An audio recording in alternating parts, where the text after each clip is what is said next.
The tragedy of Eldewrito. Pretty much everyone in the Halo community knows about it. For those who don't, Eldewrito was a modified version of a Russian exclusive Halo game, Halo Online, which was cancelled. The mod changed elements of the game to create a Halo 3-esque experience, since the game ran on a Halo 3 engine and the community had been dying to play Halo 3 on PC. Unfortunately, the mod was shut down. All the download links were ordered to be removed by Microsoft since the game infringed Microsoft's content usage guidelines. This caused a huge outrage in the community. People had been dying to play Halo 3 on PC, and their only way to do so was now no more. 343 Industries released an article on Halo Waypoint, which for the most part explained why the game was shut down.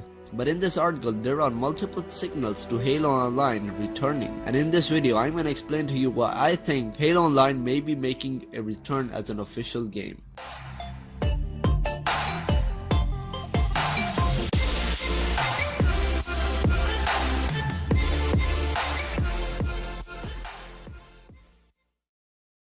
To that one person about to type out, "Are you working for a Halo follower secretly? XD lol."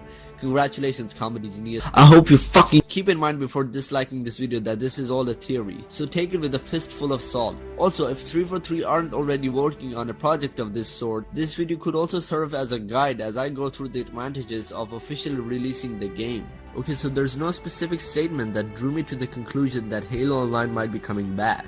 Multiple statements match up, leading to one result.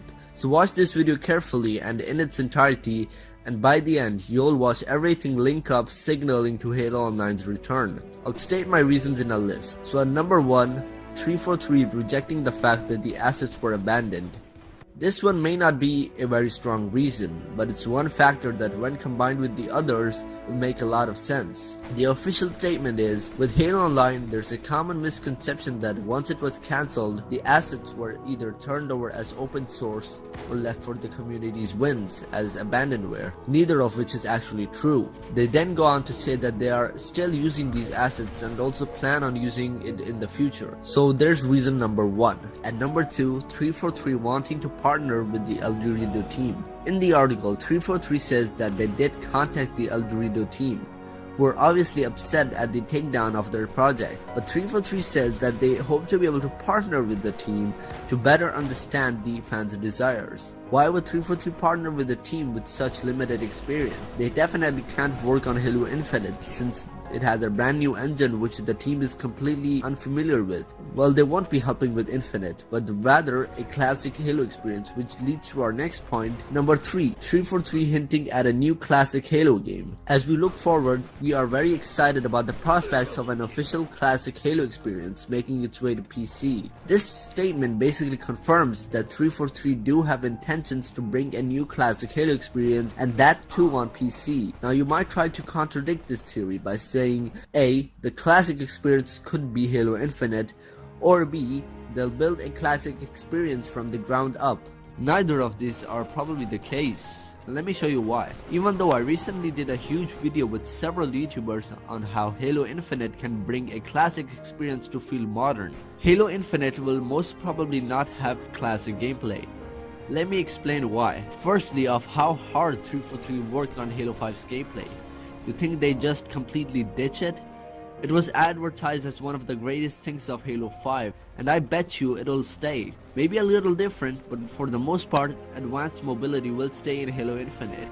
If you want a more detailed video, I'll link a video by Fabian in the description. Definitely check it out. Secondly, because of how successful Halo 5 was in the competitive scene. There's a Halo Championship going on right now in London. 343 probably won't reserve the advanced mobility gameplay to a spin-off because they'd be risking competitive popularity that way. The third and final reason for why Halo Infinite probably won't be a classic experience is because that's not 343's vision for the future of Halo. 343 have their heads set on the future of Halo to continue what Halo 5 started, and can you really blame them?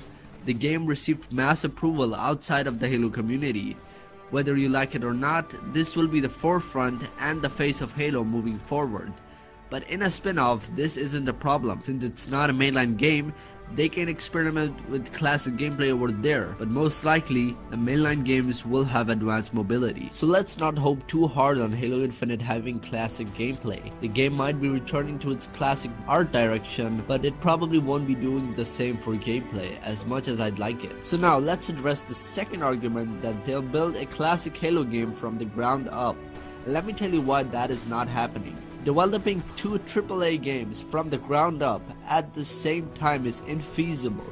They can't possibly allocate that much resources to another project while they work on a game as huge as Halo Infinite. With bringing back Halo Online, they save a lot of resources since the foundations are already set.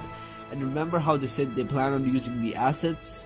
Well, this is exactly how they'd use them. And all this put together is why I think that the new classic Halo experience is in fact Halo Online making an official return. So guys, there it is, my crazy theory on why I think Halo Online will be coming back. Again, before you dislike this to oblivion, this is all just a theory.